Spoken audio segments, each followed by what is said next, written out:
Cheering crowds welcomed home Nepalese teenager Nima Rinji Sherpa as he became the youngest individual to summit all 14 super peaks in the world. Quite a feat and quite a hero in the land of mountains.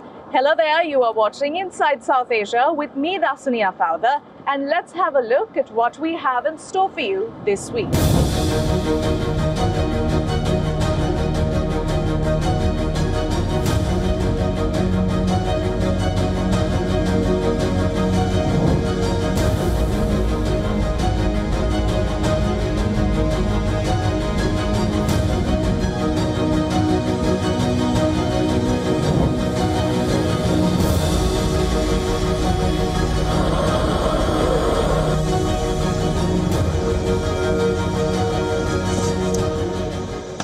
Extremism hinder trade and connectivity.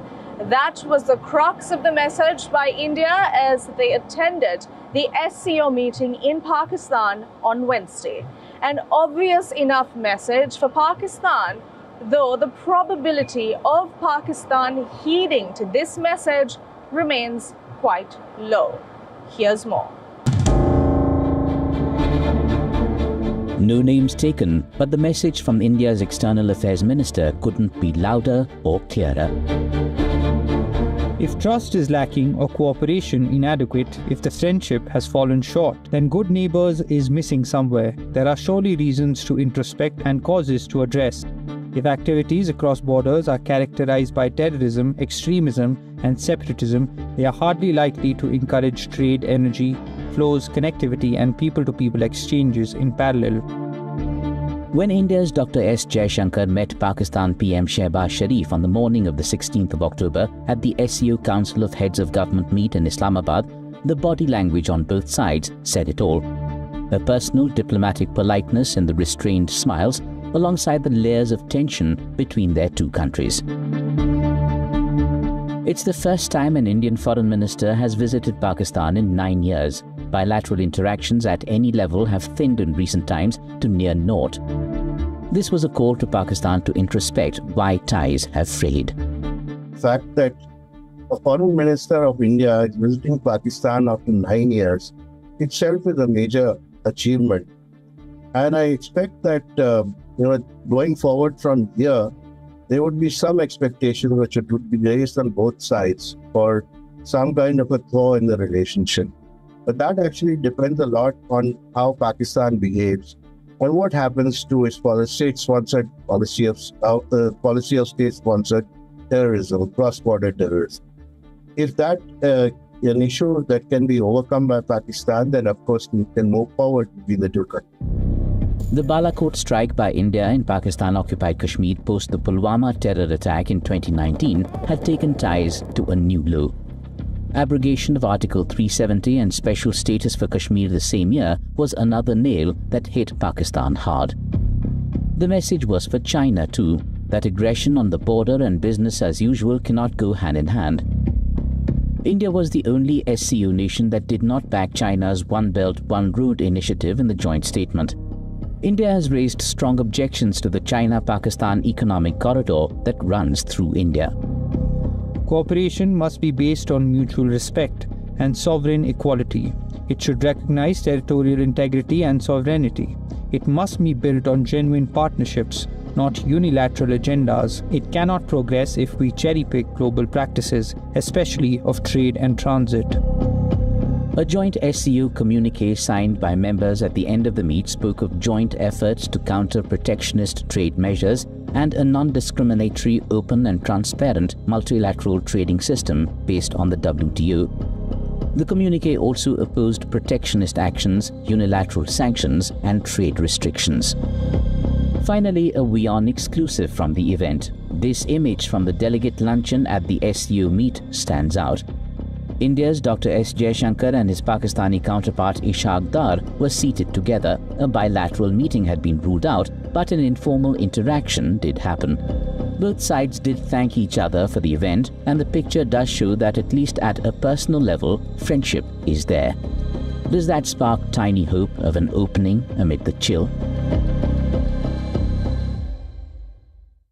Much has been said during recent weeks regarding the safety and security of minorities living in Bangladesh under the new dispensation. Assaults carried out during festivals, including Durga Puja, have further fueled the fire and the insecurity amongst these communities. And now India has had to step in. Here's more.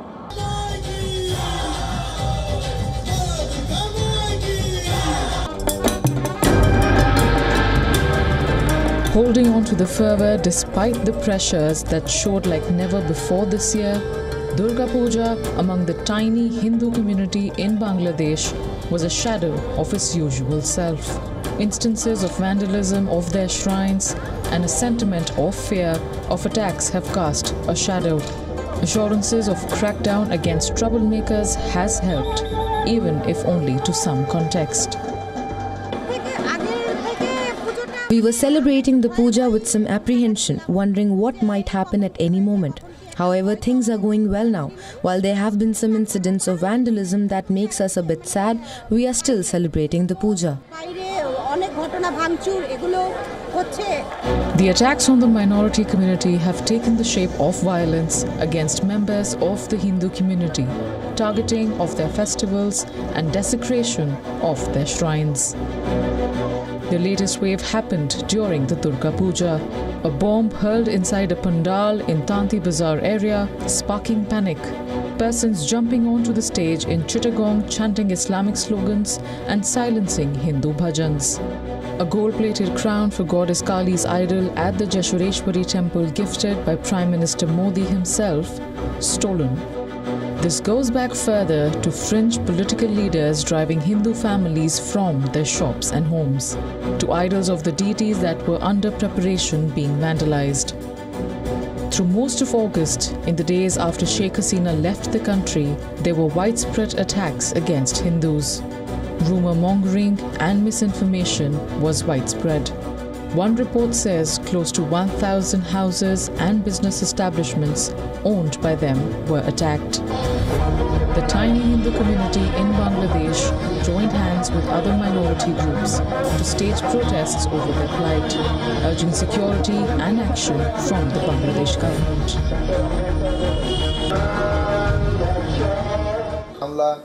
We came to know about attacks on temple and vandalizing of idols from many places. We also came to know law enforcers took immediate actions.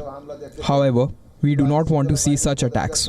States' education and social resistance will be needed beside interference of law enforcers to stop these violence. For making Bangladesh an anti-discriminatory country, consideration of providing security for 5 days of puja, rather we will need to consider the security for 365 days. The issue has taken strong India-Bangladesh diplomatic overtones.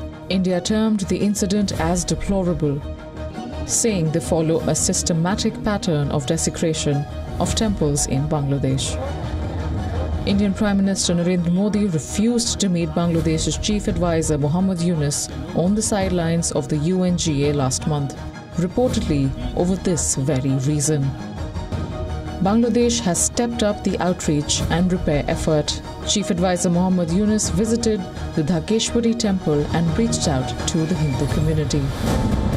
Security was increased at Hindu temples during the Durga Puja. Efforts have been made to instill confidence. Is the worst over, or do Hindus in Bangladesh still need to live in fear? Can the country return in full measure as a peace-loving secular nation? Or has the change in government also meant a change in approach to religious harmony? As Diwali approaches, perhaps answers are not far off. India's capital and surrounding cities are entering its annual bad air days.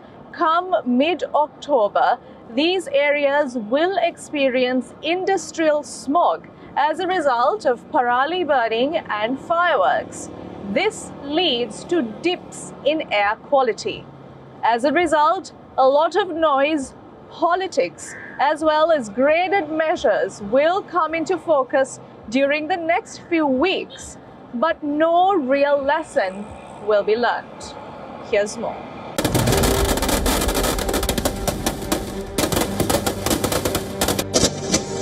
The defeat and destruction of the Demon King seemingly kicks off a new set of woes. The fire and smoke of Dussehra herald air quality nosediving to new lows each year, particularly in urban areas of northern India. And the Air Quality Index, or AQI, becomes the go-to barometer of life itself. The sources of pollution for Delhi has been changing in decades. There was once, it was mostly during power generation and vehicles in general. Then the time came when it was mostly due to the heavy-duty trucks and heavy-duty vehicles. And now, surprisingly, when most of these things are being taken care of up to a large extent, the problem, new sources have come into the way, and sources like garbage burning, stubble burning in a large number, and of course, the multiplicity of even sources which were once smaller in number for something like whether it is the number of weddings or constructions or stuff like that. Culprit number 1, parali or crop residue burnt on the fields of Punjab, Haryana and western Uttar Pradesh around the capital. That, it is said, will turn the city into a gas chamber over the next month or more to come. There's some big political mudslinging to come here. Add to that polluting city traffic and construction activity and worse that make AQI the monster word of the season. A cooler layer of low air means the pollutants settle downwards and it hits where it hurts most. Diwali firecracker smoke in a couple of weeks will become the villain of the entire piece. Lung doctors and their clinics roar into big business. It's a big concern, and because of pollution, people suffer too a lot. And yeah, though the government has taken measures, but I don't feel that's quite enough. They have put restrictions on firecrackers, etc. But still there's a lot of stubble burning which has happened in Punjab. That needs to be addressed too. It is quite concerning because every year it's just becoming extremely bad, and the kind of solutions that are coming, from different stakeholders, they're quite ineffective. I think the issue is far deeper. We end up talking about it exactly in this month, and there's a lot of coverage and there's a lot of conversation, but the problem is a lot larger and a lot deeper and has to be solved systemically. And I think just the moment Diwali comes, everyone talks about crackers, or right after that there's going to be conversations about odd even and things like that. But I think it should be a year-long conversation of what is happening to the planet and how are we going to solve it. The government of the National Capital Territory has turned on mist sprays at key intersections in the city in a bid to water down carbon emissions spewed by traffic. As of 15th of October, the average AQI for New Delhi touched 175. That falls in the poor category. Poor, incidentally, is only the first part of much worse to come. With it comes the first phase of the Graded Response Action Plan, or GRAP. GRAP Stage 1 kicked in at 8 a.m. from the 15th of October. It's a 27-point action plan with the salient features being dust mitigation at construction sites, strict checks on polluting vehicles, better traffic management, emission restrictions in industries, power plants and kilns, ban on open burning of waste and limited use of diesel generators. Stage 1 is essentially a soft crackdown to control micro and small air pollutants. It will get stricter as the AQI worsens, as if the one depends on the other. We have to understand one thing, that air pollution is very dynamic. There are sources which keeps on changing, and there are also weather patterns which keeps on changing. So if we are looking at something like winter pollution, then we have to bring down our normal course of activities to such a level that it does not get stuck in under the conditions. And given when I say sources and our own activities, I specifically mean about our transportation, our requirements of energy and usage. So I think as long as we are able to control our own actions, I think that can bring down the contribution largely. This has become an annual affair for the citizens of the capital. All the blame game around it every year, and the fact that there are no signs of a solution has come to a tipping point of sorts. And one gets the feeling that somewhere someone will have to be held responsible and pay the price. The south of India is posed with a different set of challenges on the climate front. Heavy rains have resulted in flash floods in Bengaluru and Chennai that has thrown life out of gear. Climate extremes coupled with infrastructure shortcomings are wreaking havoc in these areas. Here's the story. Not the monsoon rains of July or August. This is October, an unusual time for monsoon flooding. Chennai and Bengaluru, India's industrial and information technology hubs, paralyzed by heavy rains. Residential neighborhoods and roads inundated, flights and trains cancelled. Pedestrians and motorists wading through knee-deep water, incessant rains threw normal life out of gear.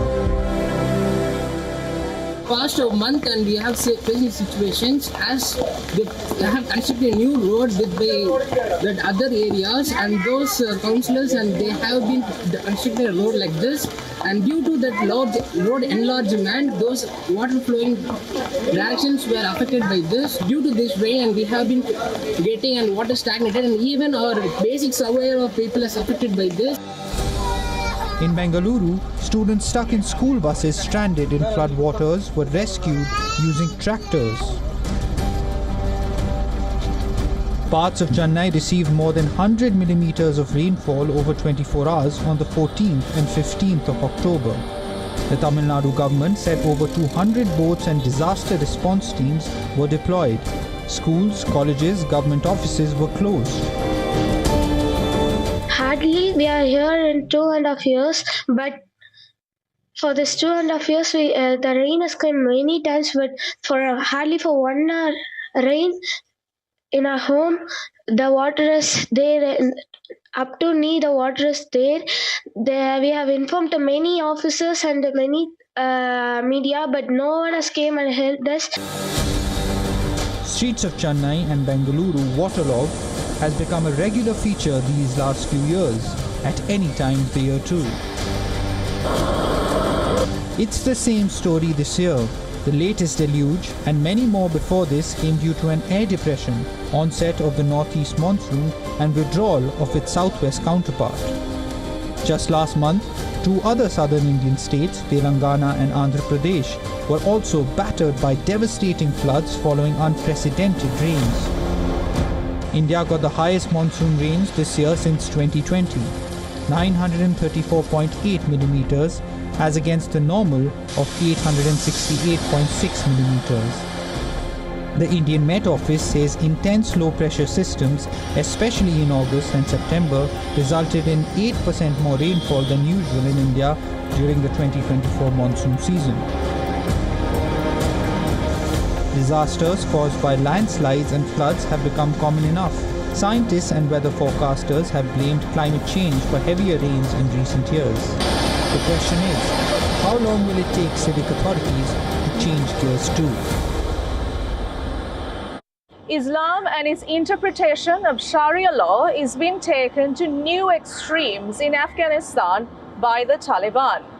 In a recent move, the country's Ministry of Morality has now banned news media from publishing any and all living beings on news. The new law effectively bans publication of images of all living things and ordering outlets to refrain from mocking or humiliating Islam or contradicting Islamic law. The process of extreme censoring has begun in the southern Taliban stronghold of Kandahar. During previous Taliban rule from 1996 to 2001, television and pictures of living things were banned across the country. But a similar edict has so far not been broadly imposed since the Taliban seized power in August of 2021. However, some censorship rules have been forced upon certain business owners. Will Sri Lanka join BRICS? A Chinese ship docks in Bangladesh.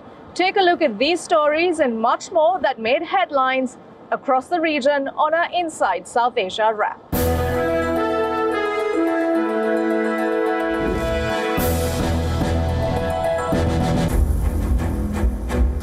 Sri Lanka will apply for membership of the BRICS and the New Development Bank. The country's newly appointed Foreign Minister Vijitha Herath said that Colombo considers the BRICS to be an effective partnership to realize aspiration for mutually beneficial cooperation, peace and development. Herath further added that he has already addressed letters to his counterparts in the BRICS member states, soliciting their support. Russia holds the BRICS presidency this year, which is scheduled to take place on October 23rd and the 24th. However, both Herath and the Sri Lankan President Anuradh Kumara Dissanayake will not be able to attend due to the country's upcoming parliamentary elections. Sri Lanka will instead be represented by its Foreign Secretary, who will place on record Sri Lanka's request for membership. An intergovernmental organization, BRICS comprises of Brazil, Russia, India, China and South Africa. Saudi Arabia, Iran, Ethiopia, Egypt, Argentina and the United Arab Emirates have joined BRICS as new members. In a first after the fall of Sheikh Hasina's government, 2 ships from a Chinese fleet arrived in Bangladesh on the 12th of October on a goodwill visit. Reportedly, it is the first foreign fleet to arrive on Bangladesh shores after an interim government took over on the 8th of August, and the first time in 4 years that a Chinese naval fleet has visited the country. The 2 naval ships arrived at Chattogram port on a 4-day program, where they were welcomed by Yao Wen, the Chinese ambassador to Bangladesh. During their stay, events including bilateral meetings, ship open days and deck reception were conducted, reiterating the strengthening of bilateral ties. A multi-departmental probe into the circumstances leading to the Tamil Nadu train accident on the 11th of October has now revealed that bolts and nuts were missing from a crucial point on the railway line, giving rise to the suspicion of foul play. In addition to sabotage, the angle of internal politics is also being probed. On the 9th of October 11, the Mysuru-Darbhanga Bagmati Express rammed into a stationary empty goods train at Kavarapettai in Chennai division of Southern Railway. Reportedly, the passenger train passed the green signal set for the main line at 90 km per hour speed, but ran into a loop line instead and hit the goods train stabled there. The rear-end collision resulted in the derailment of 12 coaches. At least 19 passengers were injured in the incident. And that's all we have for you on our show this week. For the WION team, I'm Dasuni Athada, and I will see you next week.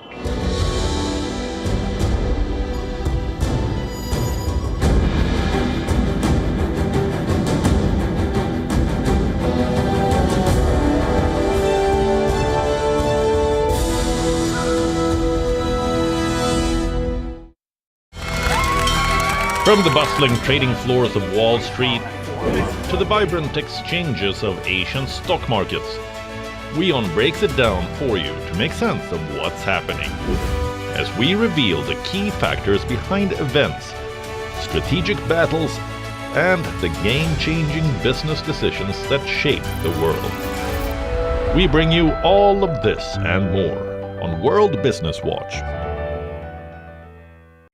The stress of our world can take a toll on our physical and emotional health. Here, in New York's Catskill Mountains, lies a luxurious place of healing called WION Wellness Center. The WION Wellness Center provides 500,000 square feet of natural methods to manage diabetes, hypertension, chronic pain, obesity, depression, anxiety, and other conditions. We use the traditions of centuries-old natural science from India, yoga, Ayurveda, acupuncture, and naturopathy in personalized programs that help you take charge of your own health. A minimum 5-day stay is recommended for best results. Book now at yowon.com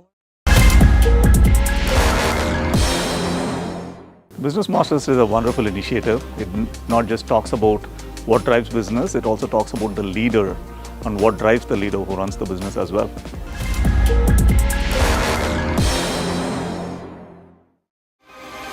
The US race to power, marked by high-octane campaign rallies, life-threatening encounters, game-changing presidential debates, the color and the drama, the key defining moments, deep insights and informed analysis. Watch continuous coverage of the US presidential elections 2024 on WION World is One.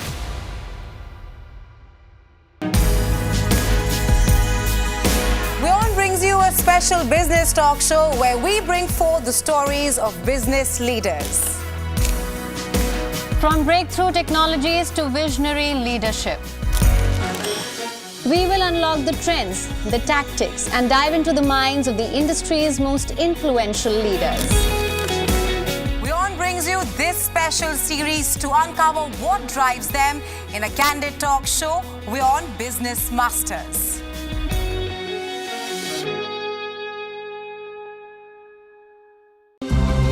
To bring the benefits of the Subhash Chandra Show to your educational institution, teachers and students, send an invitation to Juhi Jha at juhi@such.org.in. Concerns and rumors circulate in Cameroon over President Paul Biya's public absence and deteriorating health.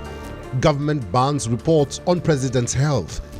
Biya has ruled Cameroon for more than 4 decades, making him the oldest leader in the world. Bishops of the Accra Archdiocese, alongside thousands of Catholic parishioners, unite in their call for stronger environmental protections and an end to illegal mining, or galamsey, which has ravaged Ghana's water bodies and ecosystems. And Nigeria's self-proclaimed twins capital of the world, Igbo Ora, holds its annual festival to celebrate the town's unusually high incidence of multiple births. That's this week on World of Africa at these times on WION. World is One.